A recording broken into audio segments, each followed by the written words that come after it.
Bien, en la clase de hoy vamos a comenzar un nuevo tema que será literatura y concretamente vamos a continuar la literatura un poco por donde la dejamos. Habíamos dado ya la literatura de la Edad Media, hablamos de la literatura del Prerrenacimiento y concretamente hablamos de en qué consistía la literatura del Prerrenacimiento en España y por qué se denominaba este periodo Prerrenacimiento. Bien, pues ahora nos toca continuar avanzando y pasar al Renacimiento. En la clase de hoy, por tanto, vamos a hablar de este movimiento tan holístico como es el Renacimiento. Vamos a hablar de sus orígenes y de en qué zona geográfica surge, hacia dónde se extiende. Y finalmente vamos a hablar de los siglos en los cuales podemos hablar de cultura renacentista. Bueno, conviene primero que tengamos claro el concepto de renacimiento, y es que el renacimiento como concepto representa una transformación de la cultura humana. Y esta transformación de la cultura humana se reflejará en todos los ámbitos, en todos los momentos, escenas de la vida de la sociedad de aquel momento. ¿En qué ámbitos podemos hablar o sobre qué ámbitos actúa este movimiento renacentista? Pues actuará sobre el plano político, sobre el pensamiento social de la época, sobre la propia sociedad de la época, sobre la literatura de la época, que justamente es en lo que nos vamos a centrar nosotros, y también sobre la ciencia y religión del momento. Básicamente, por eso denominamos al Renacimiento como un movimiento holístico, porque toca, si os estáis fijando, muchísimos planos. Y este movimiento consistió fundamentalmente en una vuelta a los conceptos artísticos, literarios y, en definitiva, todos los aspectos culturales del mundo grecolatino.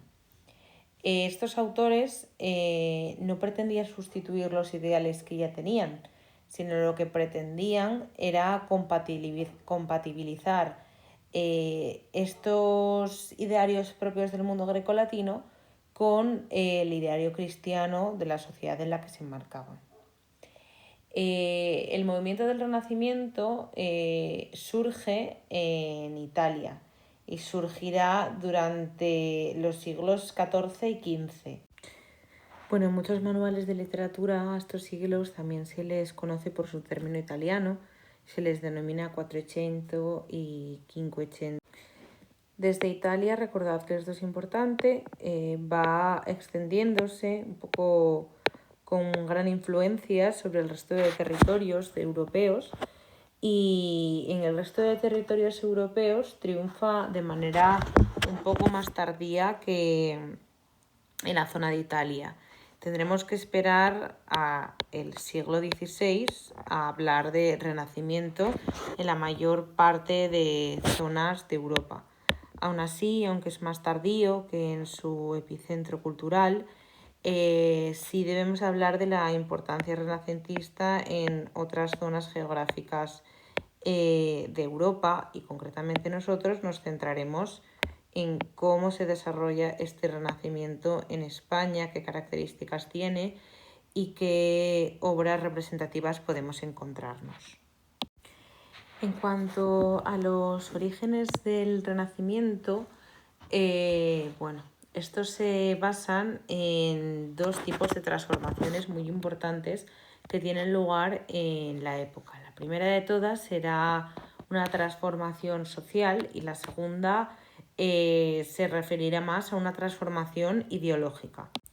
Respecto a la primera de las transformaciones, la social, conviene que recordéis parte de lo que hablábamos en el tema de la literatura del Prerrenacimiento, y es que, si recordáis, la burguesía en esta época adquiría progresivamente una mayor importancia en el plano capital. La burguesía en un principio se dedicaba a actividades vinculadas a la artesanía, el comercio, y Esto permitía a los anteriores ciudadanos que estaban dentro de los feudos liberarse del sistema capitalista. Conforme se liberan del sistema capitalista, viene con ellos una prosperidad económica y por tanto poco a poco van teniendo una visión más positiva de la vida que la que tenían en la Edad Media, puesto que si recordáis, en la Edad Media el concepto de la sociedad era que la tierra era un valle de lágrimas y que era un lugar de paso hacia la vida eterna, hacia la resurrección. En cambio ahora estos antiguos campesinos que ya no están con el agua al cuello debido a las grandes cantidades de impuestos que tenían que pagar, tienen una visión más positiva de la vida. En consecuencia, tenemos a una burguesía muy asentada en esta época y gracias a esa actividad entre los miembros de las clases sociales burguesas y a que los ciudadanos empiezan a participar en tareas vinculadas a las áreas de gobierno, comienzan a forjarse estados de gobierno más modernos. Concretamente en Italia, recordad, epicentro de este movimiento, destacarán 5 estados que fueron, se caracterizaron por su gran riqueza y su poder. Estos estados eran Florencia, Milán, Nápoles, Venecia y los estados pontificios. ¿Por qué fueron importantes estos estados modernos en el Renacimiento? Bueno, pues porque básicamente, debido a su riqueza y a su poder, actuarán como mecenas de los futuros artistas de este movimiento. Respecto al ámbito científico, también es importante señalar en este plano social su influencia, puesto que se descubren y se conquistan nuevos mundos y por tanto esta conquista de nuevos territorios hasta ahora desconocidos facilitó ampliar el mapa que se conocía hasta la época, ampliar el universo y también aportó nuevos conocimientos en lo relativo a invenciones. El papel, la brújula, la imprenta proceden de esta época y también hubo avances en cuanto a progresos técnicos. Para finalizar con este plano social, con esta transformación social, también es importante señalar el modelo de hombre renacentista del momento, que también ha cambiado radicalmente respecto a la Edad Media. En la Edad Media no había una preocupación por las letras, pero conforme avanza la influencia renacentista en la sociedad europea, sí que las comienza a ver y por tanto el prototipo renacentista será el modelo cortesano, es decir, un hombre diestro, un hombre eficiente tanto en las armas, en la guerra, como en las letras. Respecto al otro plano de transformación en el que se basan los orígenes del Renacimiento, es la transformación ideológica. Y esta transformación ideológica se explica porque se realizan durante este periodo una crítica al denominado pensamiento medieval. Y respecto a este movimiento y este pensamiento medieval toman importancia otras ideas filosóficas anteriores y concretamente algunas de estas procedían del modelo grecolatino de pensamiento. Vamos a destacar algunas de estas ideas más importantes y vamos a comenzar con el escepticismo. Una doctrina filosófica y de conocimiento que vela porque se dude de toda información que no esté sujeta a hechos evidentes, hechos constatados. Es decir, huye de opiniones dogmáticas o de creencias declaradas como supuestos. En definitiva, huye de cualquier cosa que no tenga pruebas empíricas para demostrarse. Tenemos otro movimiento, el epicureísmo, que en este caso invita a disfrutar moderadamente de la vida y los placeres mundanos. Asociados a este movimiento tendremos algunos tópicos literarios como el tempus fugit o el carpe diem. El siguiente pensamiento, la siguiente idea filosófica de la que vamos a hablar es del estoicismo. El estoicismo es una doctrina filosófica que se funda en la antigüedad clásica, concretamente en el periodo helenístico, y fue una escuela filosófica fundada por Zenón de Citio. Esta doctrina filosófica se basaba en el dominio y el control de las pasiones y las cosas que dificultan o que perturban nuestra vida, y se basaba en la razón como método fundamental para poder controlar estas pasiones. El objetivo que tenía el estoicismo era alcanzar tanto la felicidad como la sabiduría, y el método para conseguir esta felicidad y esta sabiduría era prescindir, por así decirlo, de los bienes materiales. El siguiente movimiento filosófico del que hablaremos brevemente será el neoplatonismo, del que destacaremos. Consiste básicamente en la revitalización del antiguo platonismo, que el platonismo, para que todo el mundo lo tenga claro, sería la doctrina filosófica que desarrollaron los seguidores de Platón. Por último, la última doctrina filosófica de la que vamos a hablar, y que sin duda es una fuente de clarísima influencia en este origen del Renacimiento, es el erasmismo. El erasmismo, o bueno, concretamente Erasmo de Róterdam, al que se vincula con esta corriente de pensamiento, se explicaba como una defensa de la religiosidad centrada en la pureza de las costumbres. El erasmismo defendía una fe auténtica y una fe que brotase de las enseñanzas del Evangelio. En lo que se centraba el erasmismo era en, por una parte, vivir esa fe auténtica y vivir en una fe personal, fruto de las enseñanzas evangélicas. Y en un segundo plano, el erasmismo también se centraba en criticar al clero y a las órdenes religiosas que llevaban a cabo contradicciones entre su vida y lo que enseñaban.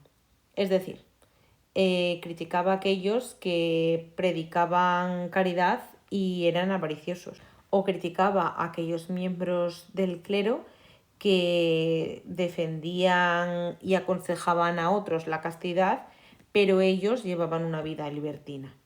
El erasmismo fue una corriente muy aceptada en un primer momento en toda Europa, pero a partir del siglo XVI fue perseguida por la Inquisición.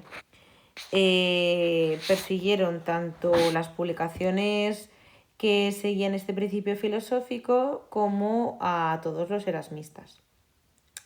Sin embargo, sí que tenemos que destacar que marca mucho el ideal y el concepto de renacimiento en el plano cultural y filosófico.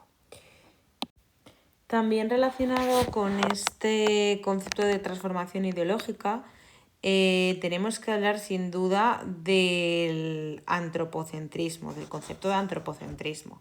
Este concepto defiende que el hombre se va a situar en el centro del universo y va a aspirar a lograr un desarrollo de todas sus facultades, tanto físicas como intelectuales, y también sus cualidades espirituales. En consecuencia, el hombre en este caso va a ser un ser que va a intentar crecer y mejorar en su día a día, y por tanto esto propicia que se abandone el concepto medieval de teocentrismo, porque justamente era lo contrario. En consecuencia tendremos que en esta época abandonaremos que la tierra es un valle de lágrimas, es un lugar de paso, y ahora la Tierra pasará a ser un lugar donde deleitarse y donde crecer en todos los aspectos, en el aspecto espiritual, en el aspecto físico y en el aspecto intelectual. Gracias a que se va a crecer en estos aspectos, a esta transformación social que vive la sociedad y a esta transformación ideológica. Y como avanzábamos antes, dentro de esta transformación ideológica y hablando de todos aquellos principios que eran importantes dentro de este plano, vamos a tener como consecuencia de este antropocentrismo y de todas estas corrientes filosóficas el movimiento conocido como humanismo. El humanismo fue un movimiento intelectual y cultural y tuvo su origen en Italia en el siglo XIV. Este movimiento de humanismo englobaba una serie de criterios comunes y un humanista sería un erudito con, para empezar, un profundo conocimiento de la antigüedad clásica, de la antigüedad grecolatina, una defensa del estudio, la lectura y el uso de las lenguas clásicas, es decir, latín y griego, el anhelo de la restauración de estos ideales clásicos y estos modelos de pensamiento clásicos y finalmente una valoración de la idea de que el hombre es la medida de todas las cosas. Esta afirmación proviene de un filósofo sofista griego, de Protágoras, y es un principio filosófico que tiene una fuerte carga antropocéntrica, puesto que pone al hombre en primer lugar respecto al resto de cosas. El humanismo, además, no solo defiende esta preocupación por las lenguas clásicas, sino que también muestra una preocupación por las lenguas, por así decirlo, vulgares nacionales, es decir, las lenguas romances. Muestra preocupación y muestra su interés por recuperarlas y por cultivarlas, puesto que para los humanistas son el medio más natural de expresión. En definitiva, y para que todos lo tengáis bien claro todo, el Renacimiento es un movimiento que, recuerdo, surge en Italia en una época que vela por el retorno a los ideales clásicos y surge durante el siglo XIV y XV. Posteriormente, desde este epicentro cultural, se desarrolla por toda Europa y tendrá su relevancia fundamental en Europa a lo largo del siglo XVI. Y dentro de este origen del Renacimiento debemos de hablar de dos perspectivas, la perspectiva social o la transformación social y la perspectiva ideológica o la transformación ideológica. Y dentro de esta perspectiva ideológica o de estos principios ideológicos, sobre todo es importante tener claros tres conceptos: el concepto de erasmismo, el concepto de antropocentrismo y finalmente el concepto de humanismo. En la clase de mañana vamos a continuar con la explicación del tema y recordad que debéis ir haciendo apuntes de este nuevo tema y llevar el estudio diario al día.